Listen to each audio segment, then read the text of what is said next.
It's kind of a big day, David Cay Johnston, because of this federal appeals court rejection of Trump's immunity claim.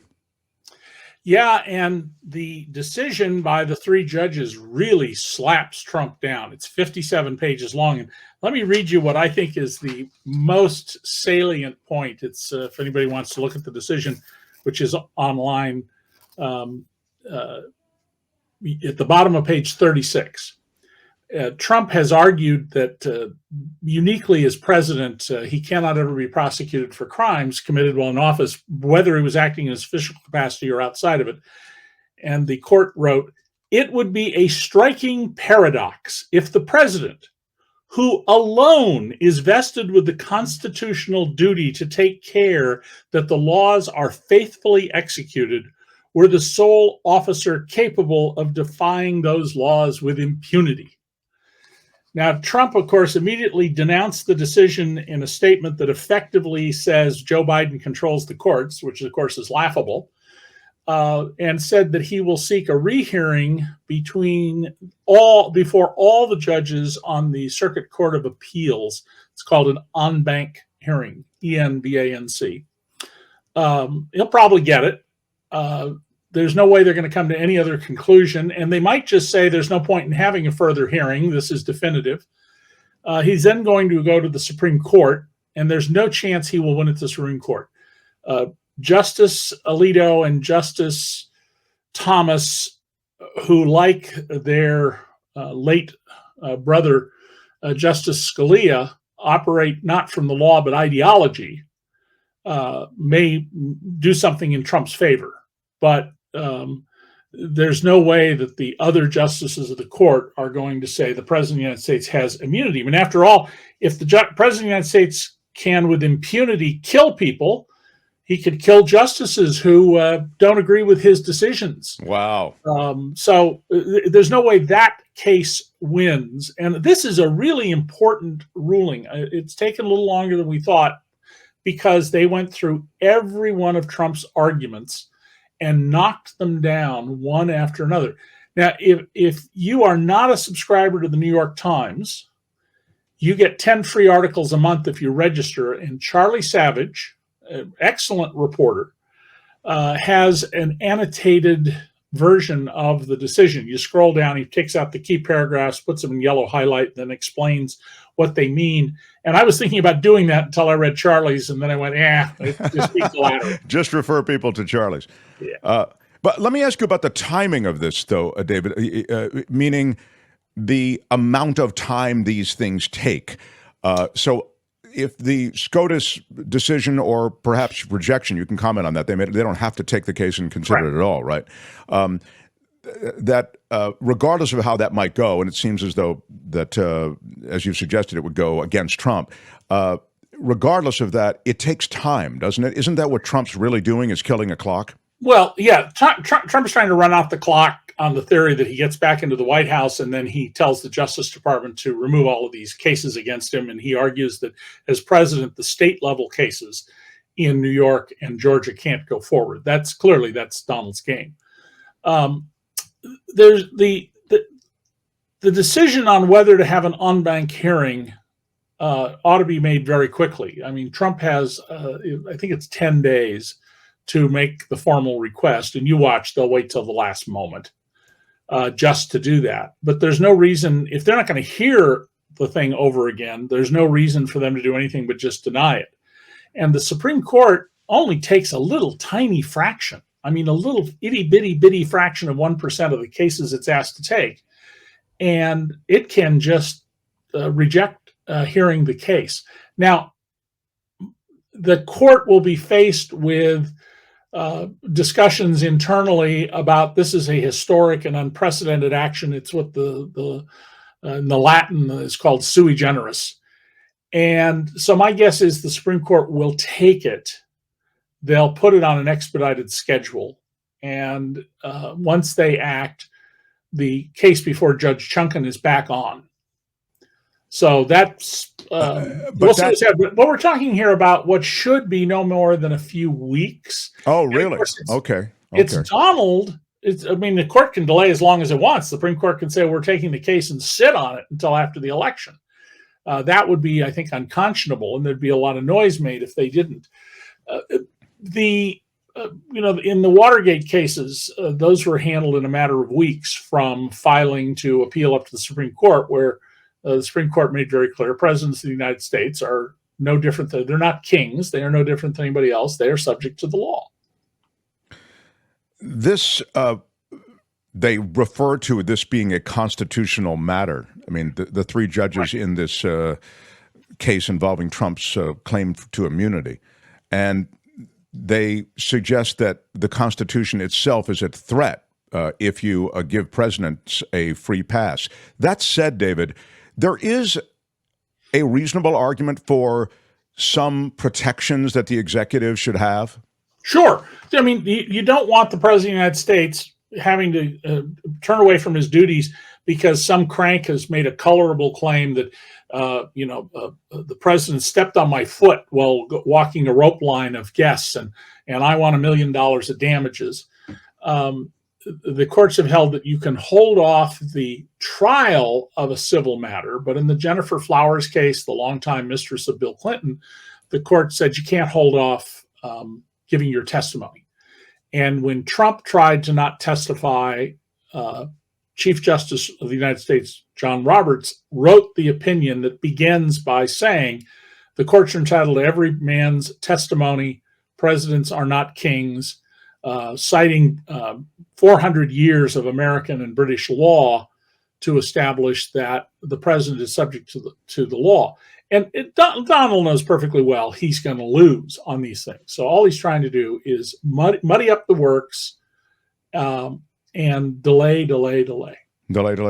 Exactly. Anyway, that's the news of the day. The other thing in court, and then I want to get to your piece. I just love that you did this piece about this tax leaker sentencing. Eileen Cannon, who is the judge who is presiding over the Trump document trial in Florida. Right. She has set a private hearing with Donald Trump's attorneys. Significant, at all notable? What do you think? Well, this is absolutely routine. In cases where there are national security documents, the government meets alone with the judge in chambers. It's called an in-camera proceeding, and says, here are how we want to redact these documents. These are documents that we feel are necessary. Here are documents that we must withhold because they are so sensitive. They identify our spies or agents working for us or things like that. And then the judge meets with the other side. That's Trump and his lawyers. Now, a very significant development has occurred in this case that tells you something about Trump's legal strategy. The lawyer on point in the Florida national security case, which if it goes to trial, no question what the result is going to be unless there's a juror who's going to violate the judge's instructions and result in a hung jury. He will be convicted in that case. But it turns out the lawyer who's supposed to look at these documents doesn't own a computer. And he complained that he couldn't access the documents. So the Justice Department immediately, first they offered him advice. It turned out he was using a tablet. And then they said, listen, we will loan you a government computer. And so they sent somebody with a computer to him, showed him how to use it. Now, why is this significant? I mean, we can laugh about, what kind of a lawyer, especially in cases like this, doesn't have a computer. But Donald, you can be sure, after he's convicted, will argue ineffective representation by counsel because this guy didn't know how to read it. So I'm hoping that the Justice Department made a record of this. They made a filing with the judge that showed in great detail how they helped this lawyer. And hopefully, as a result of that, and the fact that Donald Trump is going to be reasonably considered before the law to be a sophisticated litigant after all these years, I mean, thousands of lawsuits. He's certainly been a litigant enough. Yes, exactly. That the courts will say, if you hired a lawyer who's so cheap he doesn't own a computer and doesn't know how to use one, that's your problem, buddy. It's not going to get you off the hook. You could have replaced him after this was brought to the court's attention. But it would be really nice if somehow the Justice Department could get Judge Cannon to say to the Trump team, what's going on here that you don't own a computer? Just an astonishing development. Yeah, it's wild, as you say. I mean, it's hard to get past the first thing, which is that this lawyer doesn't own a computer or have access to a computer. But then after that, David, it's perplexing that there's no way within the trial system or within these pretrial movements to address what you're talking about, likely on appeal, which is I had an attorney who was, not up to the task. There is a bit of a way to address that, and that is what Jack Smith's team is doing, the special prosecutor's team. If you draw the court's attention to the limited skills of a lawyer and lack of necessary equipment, and the court doesn't do anything, that sort of helps avoid Trump on an appeal trying to get his case overturned. And of course, there's an irony here that these national security documents that Trump is going to see are the very ones he took. He illegally, criminally took, because a president has no right to documents other than his personal diaries and things. The documents from the office of the president are the property of you and me and everybody listening to this show. Well, as you know, I feel this is the case that most Americans could get their head around. It's indefensible. All of these cases are in that category of indefensible. But Correct. This is the one I felt sort of just has pictures. You see the documents stacked up in the shower and in the bathroom and the ballroom and in his office, and it says top secret on it. It just screams illegality and how wrong it is. Well, and yet it's the thing that's being kicked furthest down the road. And since we know, in one case, because there's a videotape or an audio tape, that Donald Trump was talking about these super sensitive secrets. We know he shared incredibly valuable national security secrets about our submarines with an Australian businessman.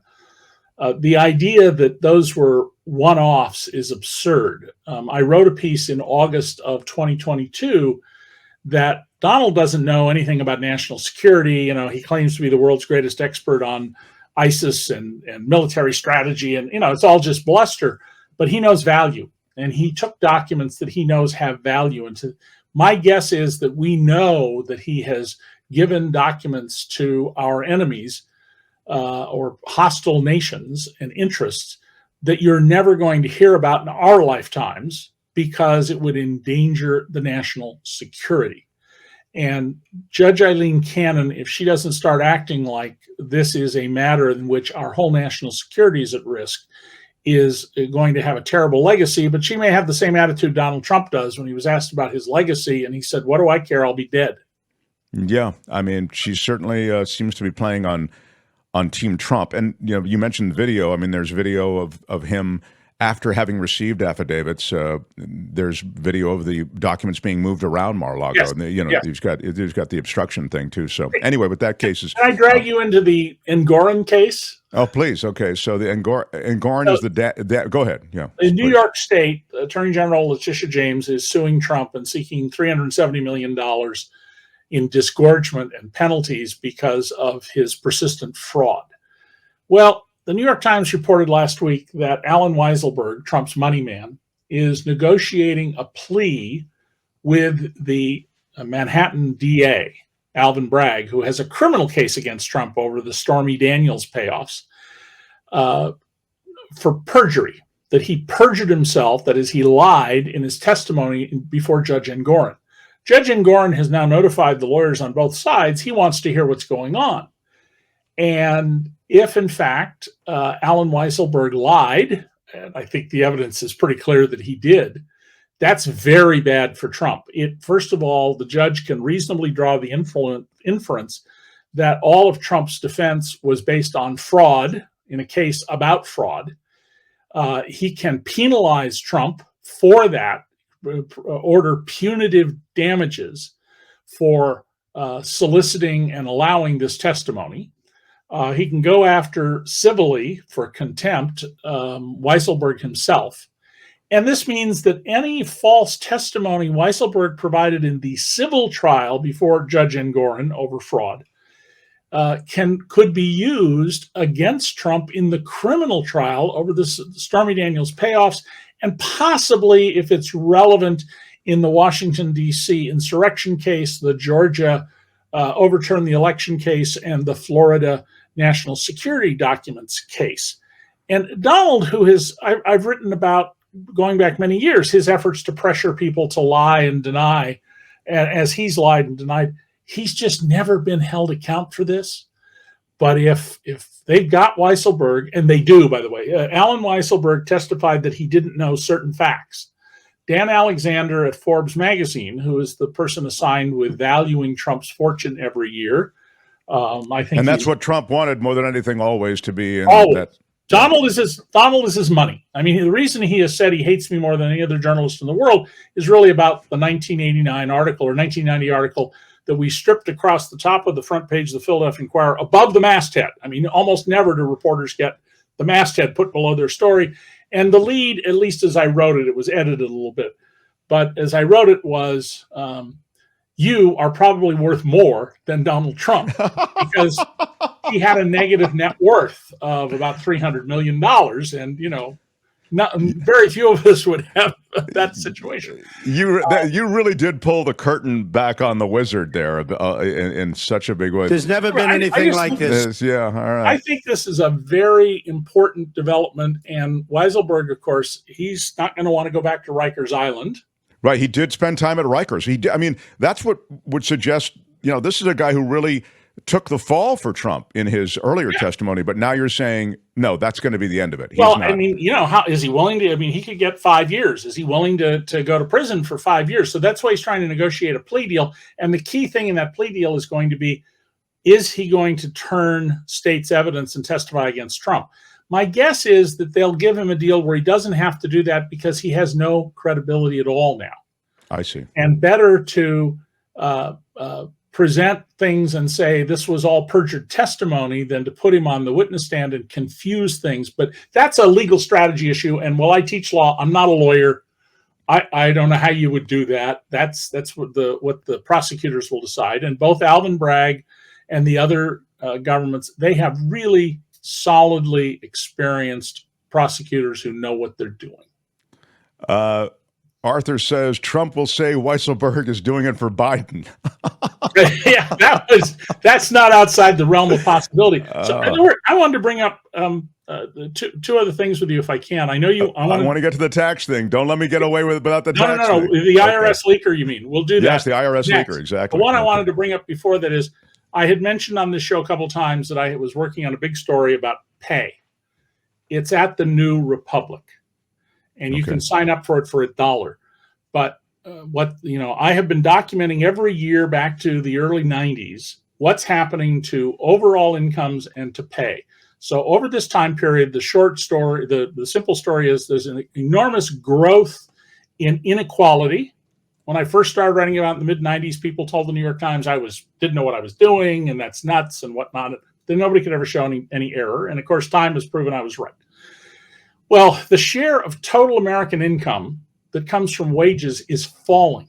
More and more money is coming to people from businesses, investment money, from capital rather than from labor. And wages have fallen very significantly as a share of total income. The share of taxpayers reporting labor income, wages and salaries, that's fallen significantly too, which portends a huge change in the American economy about asset owners as opposed to workers.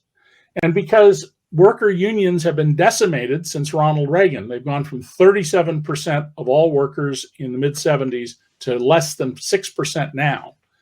The beneficial effects for people at other employers are gone. The Los Angeles Times, for example, was vigorously anti-union, virulently anti-union. The telephone operators at the LA Times, back when they had whole banks of them because they were making phone calls all over the world, the janitors, the cafeteria workers were the highest paid people in those categories in all of Southern California, because they didn't want unions and they didn't want the work rules. What employers really object to isn't the pay, it's the work rules. So 80% of workers benefited back in the 70s when more than a third of Americans in the private sector were in unions. That's gone, and it's why wages for most people, until Joe Biden, have been falling. Now they're growing in real terms, especially for the bottom half of workers, the most poorly paid workers in the country. Well, the piece at the New Republic shows that data from 3 years and then what's happening going forward. In 2020, 82% of all the pay raises in America went to people making $1 million a year or more. Wow. Yeah. 1 in 900 workers made $1 million or more, and they got 82%. And for everybody else, the 168 million or so other people with a job, their median raise, half got more, half got less, was $26. That's a penny an hour, and then an extra dime at the end of the week. A penny an hour. Then in 2021, the top million group, which has increased in size, only got 29% of the raises. So they went from 82% down to 29. That's still huge. But the average raise for those people, not their pay, their raise, was $840,000. Gosh. There were over 500 people who reported an income more than 50 million. In fact, the average of those top 504 people was $151 million, almost $3 million a week. The full-time workers, up to $250,000, that's 97% plus of full-time workers, their average raise was $1,600. Well, interestingly, you divide $8,400 raise by 1,600, it's a 500 to 1 ratio. You got $1, the executive class got 500. You got a second dollar, the executive class each got $500. That's the ratio. But in 2022, this pattern that goes back decades changed. The executive class shrunk by about 3%, 7,000 people. Their pay fell as a group overall. The number of people making more than 50 million fell by half, essentially. Why? Why would their pay fall 20%? Because the stock market fell 20%, and executives get paid mostly in stock options. And when the price fell, what executives did is they had options that usually are for 10 years. Unless your option was expiring, you just didn't cash it in. You waited. That means that in 2023, the data we won't get until fall, we're going to see the most explosive growth in executive pay ever because 2 years of stock options were cashed in 2023. And you think $840,000 average raise is big? That's going to be nothing when we get the data. Wow. And what I point out in the column is we can put a stop to this nonsense. I mean, does anybody think an executive who got $151 million for 1 year's work would work less hard if he was only paid a tenth of that, $15 million? I mean, that's absurd. And these are not the founders and creators of business. If you create a better mousetrap and you can make $1 billion, more power to you. Your idea, that's great. Executives are managers. They're workers. They may be they're very highly paid workers, but the fact is they're no different than every other worker in the place. In fact, I just interviewed a very wealthy businessman who told me the practice at his 400-employee manufacturing company when they had good years was everybody got the same bonus. If it was $4,000, he as the owner got $4,000 as president of the company. His janitor got $4,000. And I said, what was the effect of that? He said, people worked really hard to make our company successful, to tell us how to improve production, and we prospered while all sorts of people around us were not doing well because we treated people that way. Well, one of the reasons executives do so well are stock buybacks. Boeing, cheapskated. The Lever has these incredible reports about how Boeing cheapskated on safety in their airplanes, but they spent $66 billion, if I recall, maybe it was $69 billion buying stock back. And when you buy stock back, that means there's fewer shares, so the value of each share should go up. If you buy back 10% of the shares, the price should go up about 10%, and that makes the executives more money. So I have a list of proposals in my New Republic piece. Here's what we do to rein in executive pay. Go back to the pre-Ronald Reagan rule that stock buybacks are illegal stock market manipulation and allow it in only very limited circumstances. What circumstance would it be okay? Oh, connected to one of the people being cashed out, perhaps in the company. I see. Okay. And I mean, there were limited circumstances where you could do this, but basically ban them as a practical matter. It seems as though it's naked stock manipulation. Yeah. But go ahead. Yeah.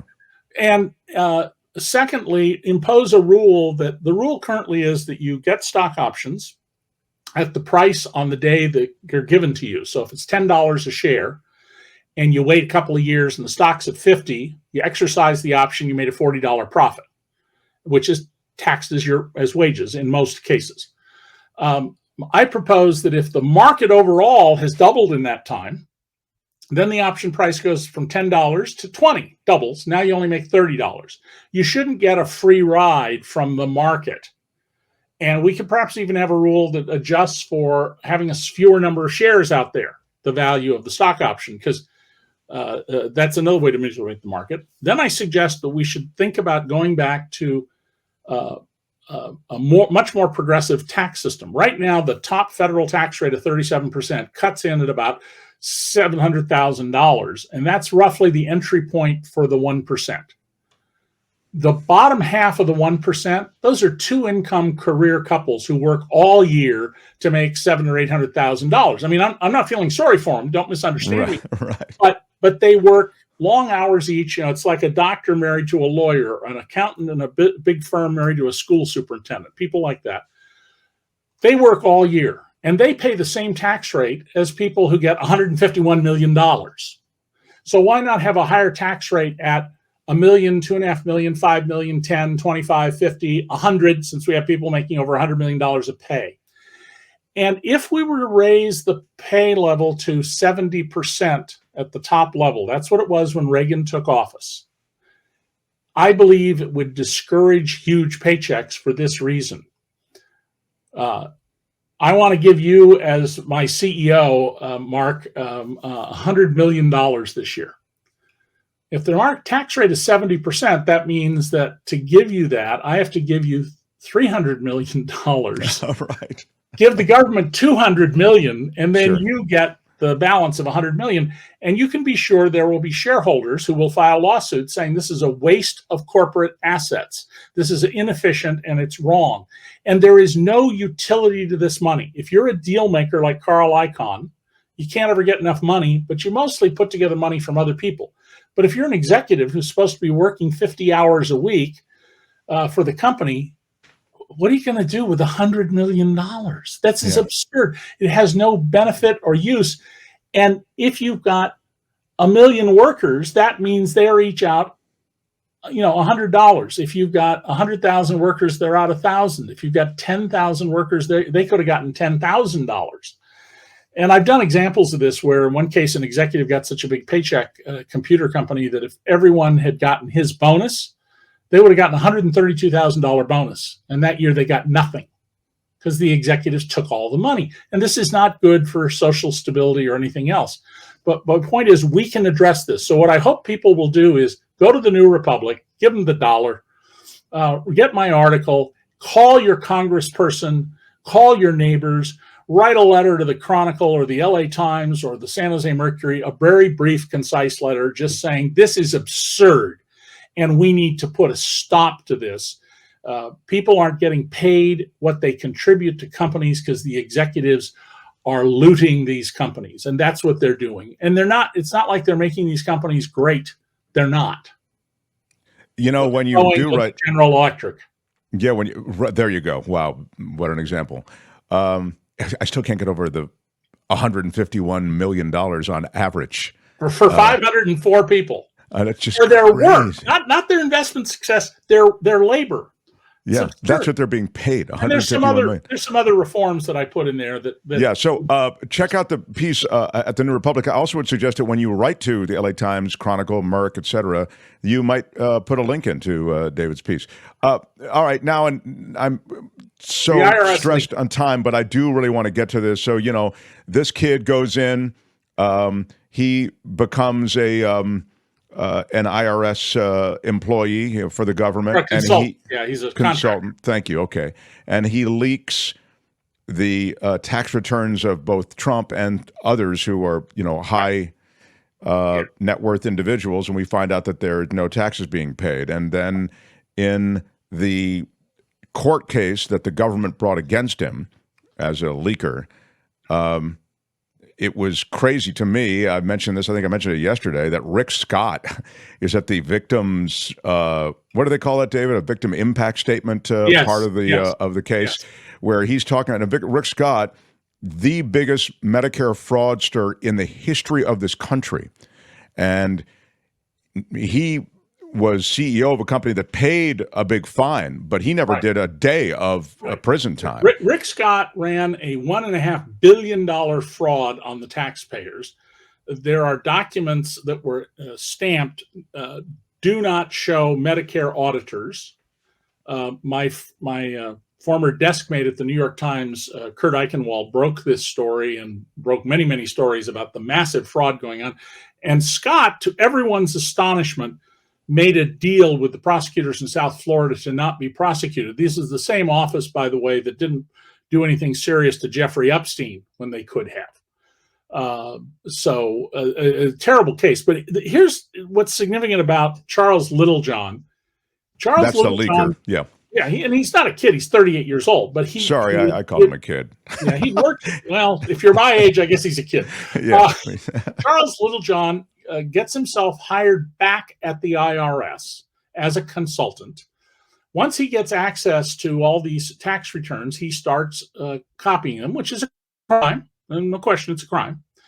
And he goes and gives Trump's tax data to the New York Times, which allowed them to write about all of Donald Trump's tax fraud, the years that he paid $750, the years he paid nothing.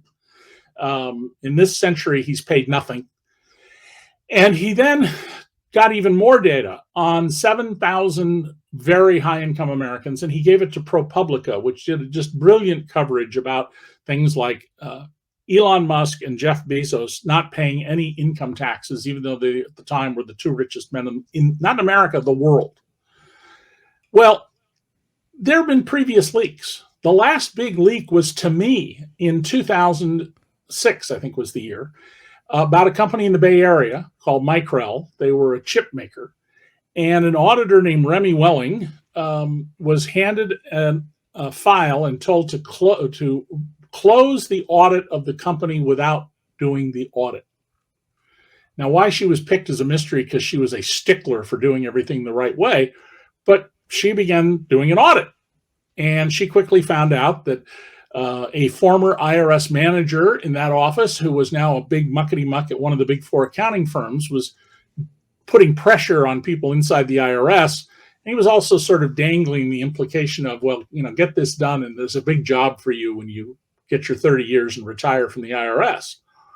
It's corrupt, is the fundamentally. And she came to me. She went to the internal rat squad at the IRS, got nowhere. She went to the SEC. She went to the FBI. She came to me, and I held her off for a year because I said, you're going to go to prison for 10 years. And she was insistent, and we finally published the story about the backdated stock options. The Times didn't want me pursuing the story. They wanted me focused on taxes, so we didn't. The Wall Street Journal pursued the story I broke and won the gold medal Pulitzer Prize. That's the big award, because an academic proved that the odds that all of the options issued in Silicon Valley were dated properly was, if I recall, it was less than 1 in 7 trillion. And ultimately it came out that Apple, whose directors include Al Gore, created minutes for non-existent board meetings to facilitate this crime of stealing billions of dollars from investors. Nothing was ever done. Now, Remy Welling, the auditor, was told she was going to be prosecuted. I got a phone call one day from a very senior person in the IRS who asked a hypothetical question. That's how lawyers talk to people. This was not a lawyer, but a high-level executive. But he said, suppose there was an IRS person who had improperly given tax information to, say, a journalist, and that person were to be prosecuted by the Justice Department for what they did. Would that be news? And I gave an honest answer. And some people listening to this will not approve of my answer, but my answer was every single court hearing, every single document, every single witness will be written about. And if there are threads that lead out elsewhere, that'll be written about too. And the person said, thank you. That's what I thought. 2 hours later, Remy Welling got a phone call saying, we're not going to prosecute you, because they knew that this would be incredibly embarrassing and show massive corruption in the sense of jobs being offered if you go soft on certain people, something I wrote about in my book, Perfectly Legal, and lots of articles. Sure. So now before that, there was the person, a low-level IRS employee in Martinsburg, West Virginia, who leaked Richard Nixon's tax returns, faxed them to a reporter at the Providence Journal in Rhode Island. He was not prosecuted either. On the very last day that Richard Nixon's IRS commissioner, Donald Alexander, was in office and cleaning up, I got to take care of this before I go. He was presented with, are we going to go to the Justice Department and prosecute the guy who put out Nixon's tax returns? And of course, at this point, Nixon had resigned. This was a couple of years later. And Donald Alexander, before he died, told me, I looked at it and said, more good than bad came out of this. There is no value in opening this up. And Nixon got a pardon for his tax crimes. We're not going to prosecute. So here's two people motivated the same way by trying to do what they thought was the public good, not even prosecuted. Here's now Charles Littlejohn. When he's caught, confesses, pleads guilty, saves the government a trial. Normally, when you do that, you get some reduction in your sentence. No, the judge appointed by Biden expresses from the bench a bias in favor of any sitting president.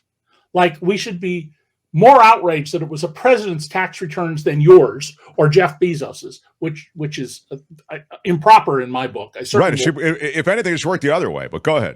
Yeah. My students are going to hear exactly that this seems very improper. She throws the book at him. In fact, she indicates she would give him a harsher sentence if she could. When